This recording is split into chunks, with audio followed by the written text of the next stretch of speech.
This tale was told me over a campfire in lonely Bushmanland. A wild and desolate land it is, but little known except to the occasional nomad trekboer, who in the seasons when rain has made it possible, wanders from waterhole to waterhole with his scanty flocks and herds, or to the mounted trooper on his long and lonely patrol, or the even more infrequent prospector in his search for the mineral wealth that abounds in the district, but which scarcity of water and cost of transport have so far rendered useless. A land with a character all its own, of wide stretches of low grey bush intermingled with the vivid green patches of luxuriant melkbosch, giving deceptive promise of non-existent moisture, of level plains gay with brilliant flowers from which long humped ranges of granite rise in serried lines. A common necessity had drawn two of us white men to a distant and isolated waterhole, which to our dismay we had found dry and empty. Neither of us knew of other water within 12 hours' trek. Our beasts were tired, and it was a great relief when Karelse, my Hottentot driver, declared he knew of good water only about 4 hours away. I wondered. I had never heard of it before. But Karelse, who knew every inch of the country, was confident that though he had never been to the spot, we should find plenty of water there. And, sure enough, nightfall brought us to the place, and there was water in abundance. Here we shared coffee and biltong, and afterwards sat smoking and yarning by the cheerful blaze of the dry firebush. The night was wild and stormy, and a cold wind blew in sharp gusts round the fantastic pile of rocks that rose abruptly from the small deep pool of black-looking water, sending the sparks swirling upwards and causing the flames to leap fiercely, while the flicker of the fire shone on the glittering babianspel of the rocks, and the black shadows danced to the whistle of the wind. Overhead the sky seemed charged with rain. The heavy, hurrying clouds lowered and trailed, and seemed as though at any moment they might launch a deluge upon the parched and yearning veldt.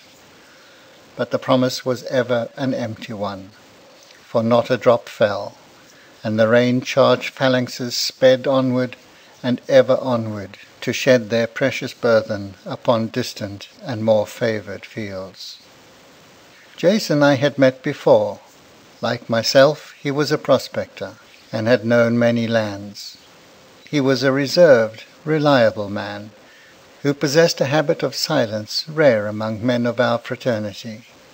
Our talk had been of Brazil, where we had both spent many years of our youth, and almost unconsciously we had fallen into Portuguese, a language we both spoke fluently. It was then that the other man appeared. Suddenly, silently, and alone, he stepped from among the flickering shadows of the rocks, so abruptly as to cause both Jason and I to start up with an exclamation. By the uncertain light of the fire he appeared to be an elderly man of medium size, swarthy, weather-beaten, and bearded to the eyes. He strode to the fire, extended a limp, cold hand to Jason and I in turn, with an almost inaudible greeting, and crouched down by the dying blaze, his dark eyes bent upon the glowing embers. Naturally expecting him to be Dutch, both Jason and I had greeted him in the usual manner by giving our own names in self-introduction. He had made no reply. But though our hearth was but a campfire in a wild country, we felt that whoever he was in a measure our guest, and therefore we made no immediate attempt to find out who or what he was. Still he did not speak. He put aside our proffered coffee, gently but without a word, and sat glowering and gazing into the fire. At last Jason spoke to him direct, first in Dutch, and getting no reply, in English. "Come far?" he queried. There was no sign that the man had heard. Jason looked at me with a lift of the eyebrow. Then I tried. Farming? I asked. No answer. Trading? Still no answer. Man's dumb, grunted Jason. But he was muttering now. Gradually his words became clearer, and to our amazement he was speaking Portuguese. Pesquisadores, pesquisadores, he murmured. Como nosotras dos tempos antiguos. Prospectors, searchers for wealth, like we others of the olden days. Searching for that which is not yours but mine, mine by every right. But you will never find it, or if you do, your bones will lie beside those others beneath the black water, where the dead drink. His mutterings became again inarticulate. I looked at Jason. He sat staring open-mouthed at our strange visitor. For my own part, I confess I was puzzled and somewhat startled. Jason's eyes left the stranger abruptly and met my own, and mutually and silently our lips framed the word mad. Yes, surely he must be mad, this strange man who spoke of the ancient days in a tongue rarely heard in this part of Africa. But what was he doing here, alone, in this desolate spot, full 50 miles from human habitation? And as we looked at each other in doubt and hesitation, the stranger began again to speak, first in broken, disconnected sentences, but gradually the strange, far-away tone, like that of a man talking in his sleep, became clearer and more connected, and soon Jason and I were gazing at him as though spellbound, and drinking in every word of the queer, archaic-sounding Portuguese, in which he told his weird story fragment, delirium, wanderings of a madman, call it what you will. There were bushmen, then, wild dwarf men, who shot with poisoned arrows, and had seen no white man before. Alvaro Nunez had still 5 charges for his arquebus, and I as many for my hand petronel.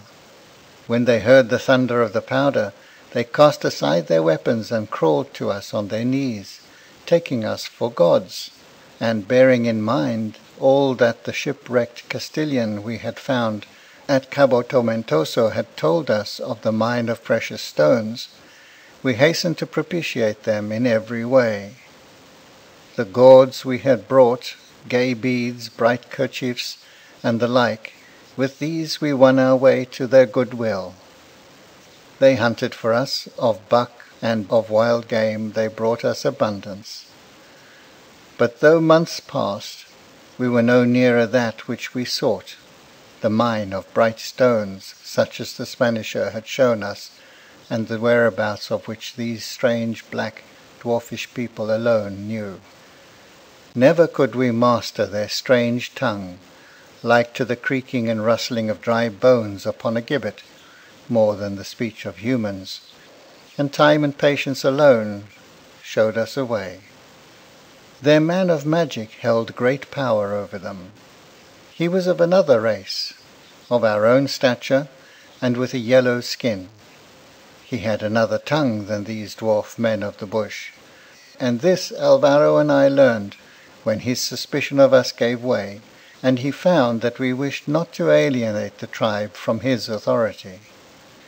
For the Spanisher had said, their magician, because of his black magic, he alone hath the secret of the mine of stones, like unto those of Golconda. Little did we fear his magic, we who feared nothing in heaven or earth, or in the waters beneath, Alvaro and I, old freebooters of the Spanish Main. But they others, Luis Fonseca, Jose Albuquerque, and Antonio Mendez, brave men but ignorant shipmen, they were fearful of the witch-doctor and his black art. Then when Mbuque, the witch, had heard all of the wonders of our land across the great water, he would fain plot to come with us and see all these wondrous things of which we spake. And cunningly Alvaro led him on day by day, until he was all impatient to leave this tribe of dwarfs, who were not even his own kinsmen. Then, when all was ripe, he told him that with us there were no wild lands full of buck for those who cared to shoot them, that our wealth was in red gold and shining stones.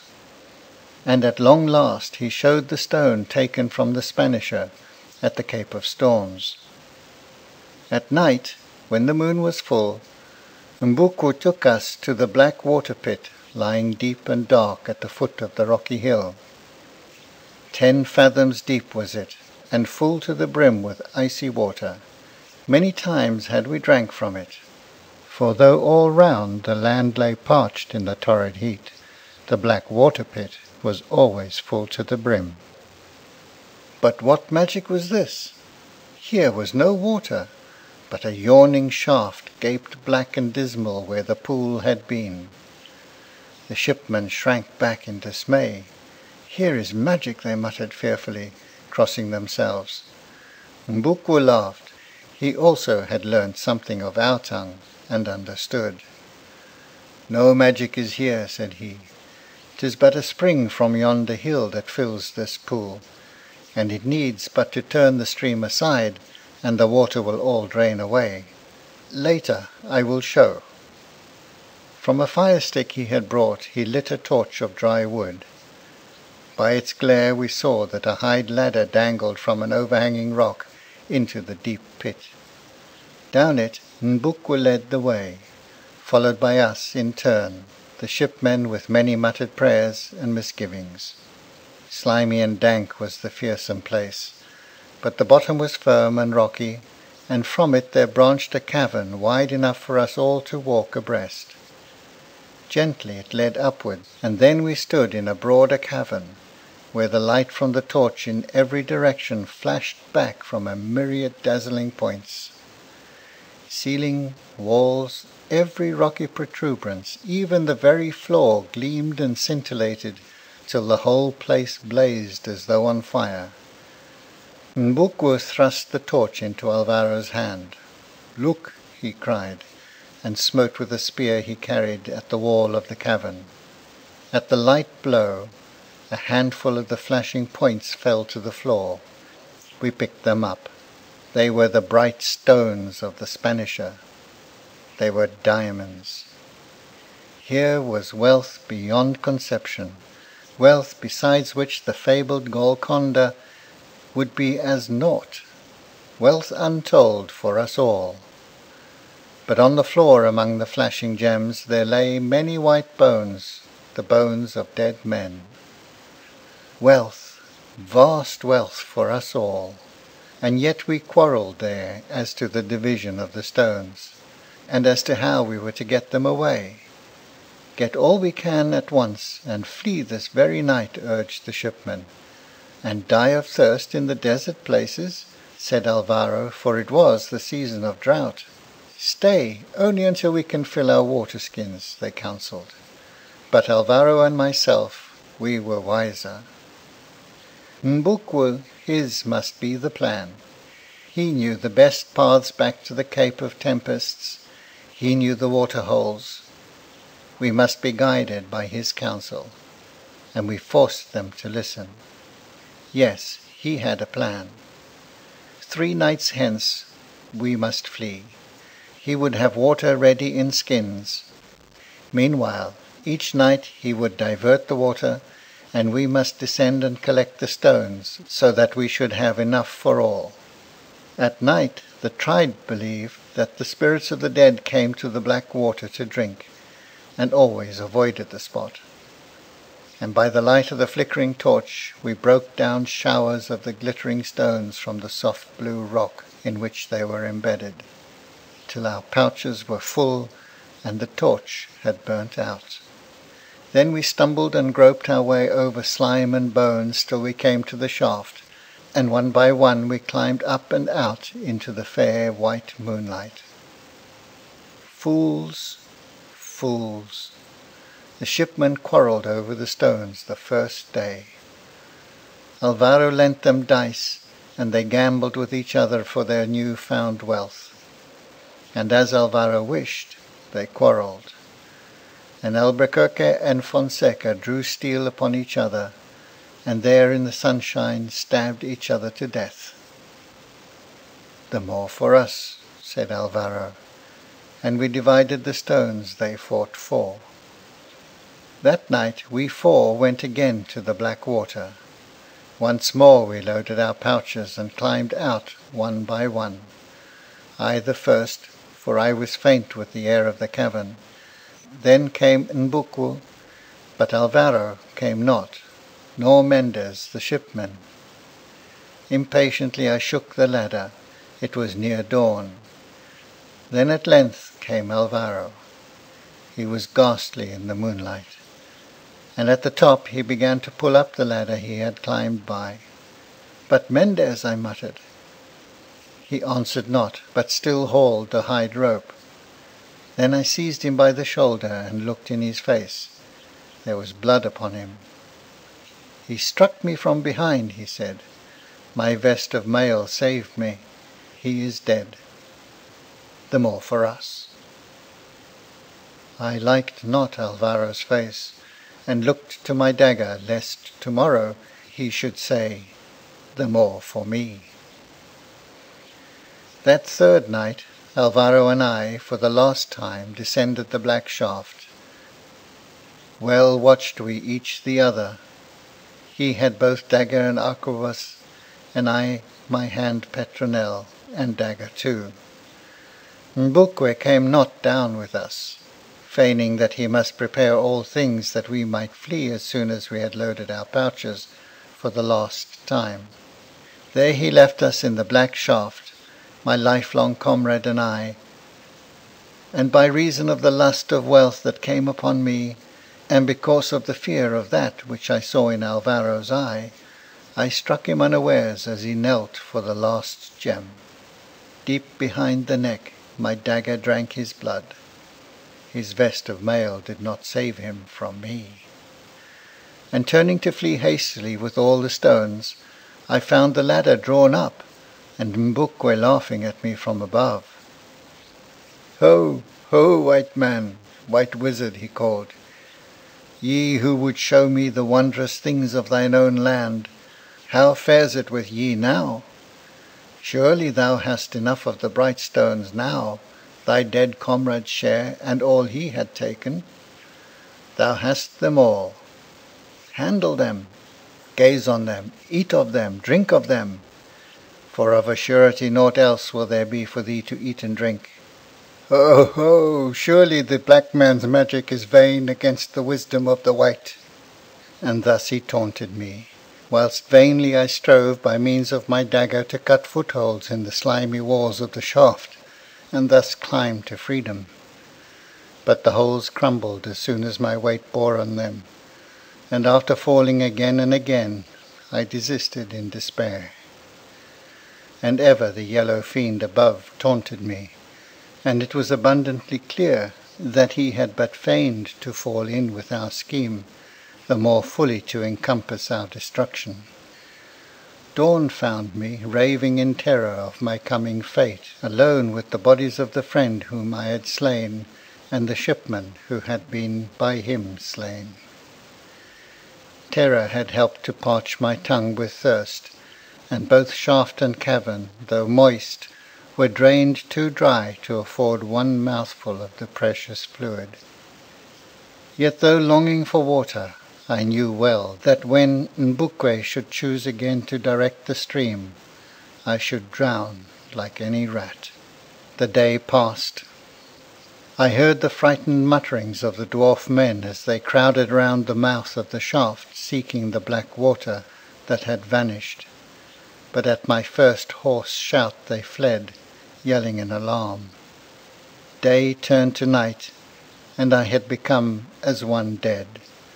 The ghosts of dead Alvaro and Mendez and 1,000 others crowded around me, jibing and mouthing and seeking too for the black water.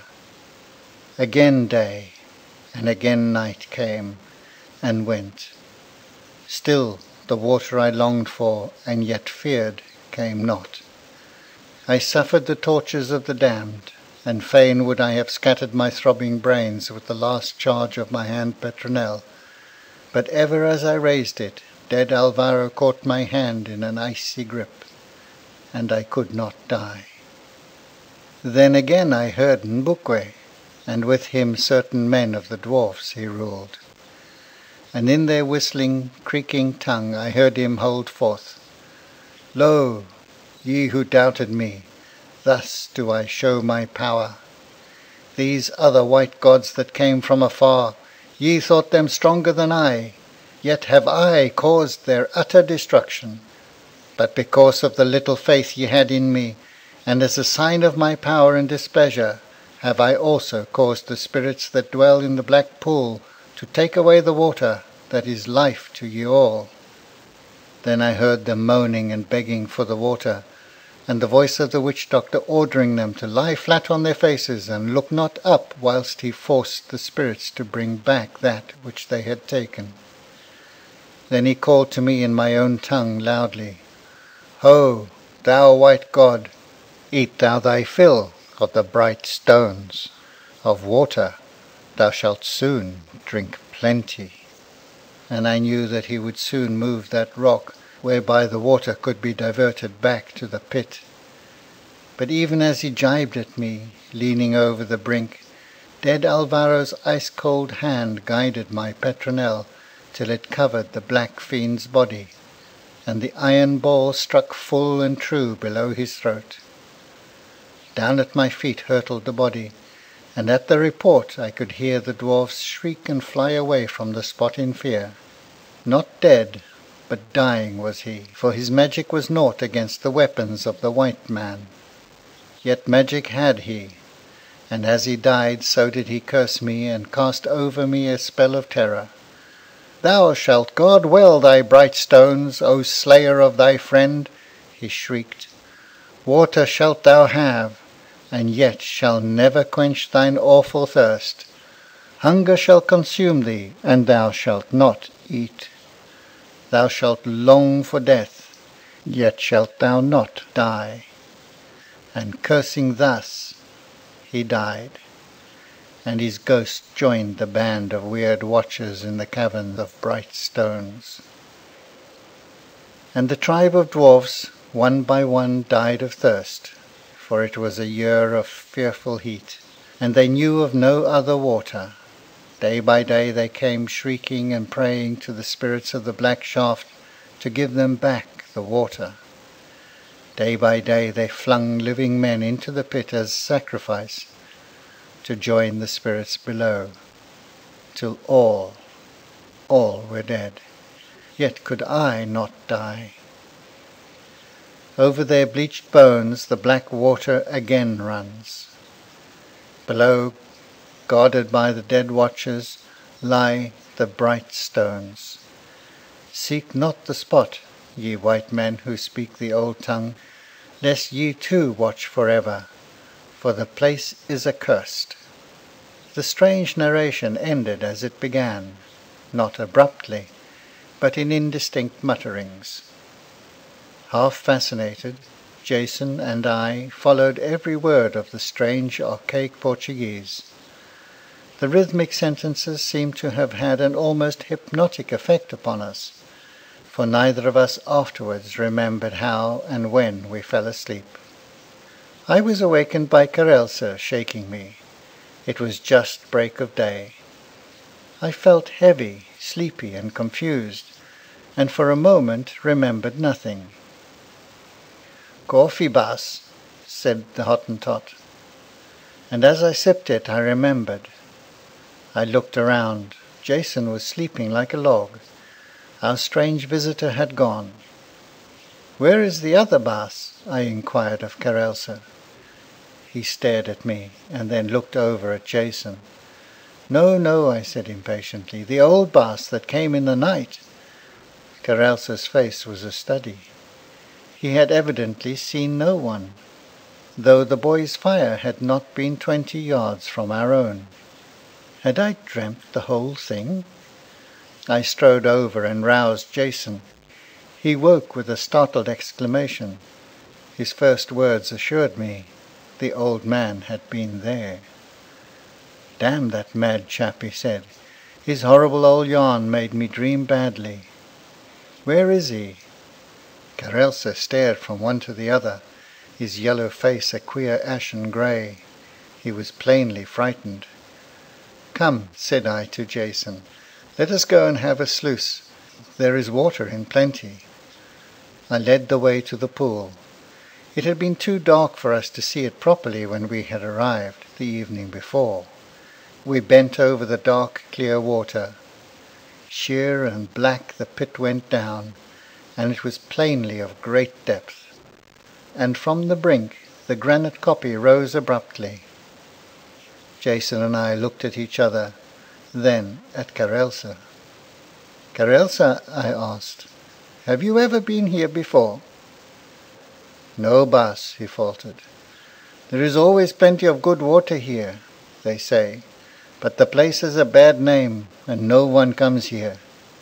They say it is haunted." "What do they call the place?" I asked. "Dood-drank," he said. The drink of the dead. End of The Drink of the Dead, a legend of Bushmanland.